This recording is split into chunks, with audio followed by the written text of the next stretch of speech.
moment donné, OK, on m'a fait la remarque, tu sais, t'entends-tu ce son-là, ce bruit-là? OK, et je disais non, j'entends rien. Mes enfants qui, à un moment donné, « Voyons, maman, es-tu sourde? Voyons, maman, es-tu sourde? » Quand j'allais écouter les choses avec mes petits-enfants, la télévision et tout ça, je disais, ben, tu peux-tu monter un petit peu la télévision? Quand maman a un petit peu de difficulté à comprendre. Donc, j'écoutais la télévision, je pense à 23-24.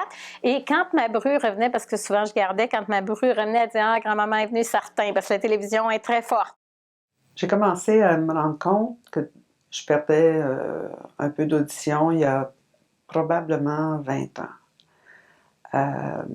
Je travaillais dans une école secondaire, puis je faisais répéter les gens souvent.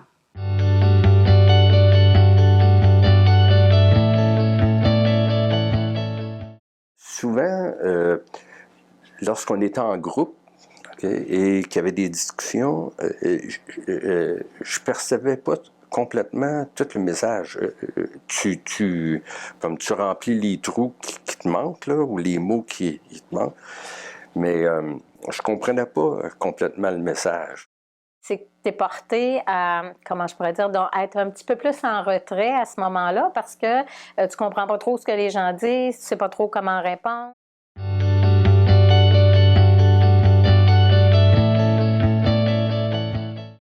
Alors, j'ai eu des appareils auditifs des deux côtés. Pour moi, ça a fait un changement incroyable.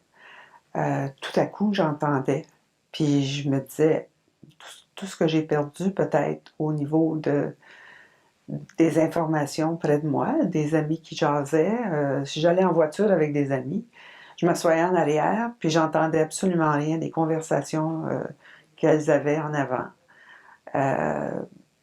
Alors, je perdais, je le réalisais. Et quand j'ai eu des appareils, ça a fait une grosse différence. Et mes amis l'ont remarqué aussi, parce que là, je répondais à leurs questions ou à leurs commentaires, puis j'avais des choses à dire. J'ai eu certaines surprises. Quand j'ai eu les appareils auditifs, la première fois que je suis sortie du bureau de l'audioprothésiste, il y avait de la neige. Et puis, quand je marchais dans la neige, le bruit que ça faisait, je me retournais toujours en arrière pour voir, voyons, il y a quelqu'un qui me suit, voyons, tu sais. Quand j'écoute la télévision, oh mon Dieu Seigneur, là, c'est une grosse différence. Tu sais, un exemple, là, le son, le volume, je le mettais peut-être à 57, 60, puis avec les appareils auditifs, je le baissais à 37, là, 35, 37. Ça fait une différence, hein? Ça vaut vraiment la peine. C'est le jour et la nuit entre porter des appareils et ne pas en porter. C'est un peu comme quelqu'un qui ne voit pas et puis il veut pas porter de lunettes. Fait que donc c'est un gros handicap parce que bon, tu as de la misère à apprécier. Moi, je me rappelle quand j'ai commençais à porter des verres pour ma myopie, j'ai réalisé combien les feuilles des arbres étaient belles, les petits détails qu'on voit et tout. Alors, ben, c'est la même chose pour les oreilles. Quand tu n'entends pas bien, tu manques beaucoup de conversation. Plus le temps avance, plus c'est difficile de s'adapter à des appareils. Alors, moi, je pense que ça vaut le coup de passer à travers les premières difficultés où est-ce que c'est que, justement, on a l'impression d'avoir un micro dans les oreilles. Mais ça passe, ça, parce qu'à un moment donné, on dirait que le cerveau s'adapte à ça.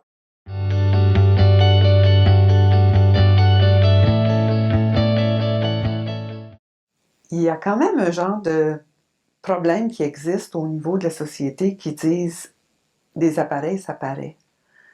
Et les gens vont s'en rendre compte. Et c'est pas bon. Puis c'est comme on est moins parfaite qu'on était. Je pense que ça, il faut enlever ça de notre idée parce que il faut être capable de vivre notre vie.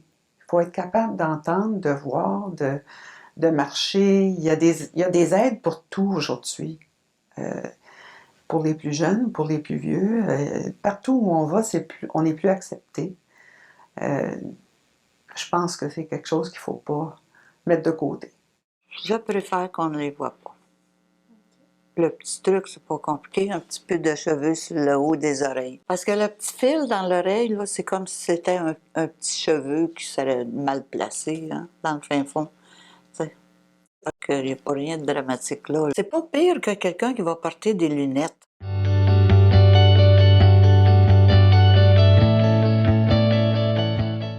On est allé chez un cousin ce week-end. Il fait répéter tout le monde. Il est un petit peu plus âgé que moi. Puis je lui ai dit, mais t'as donc la tête dure, qu'est-ce que t'attends?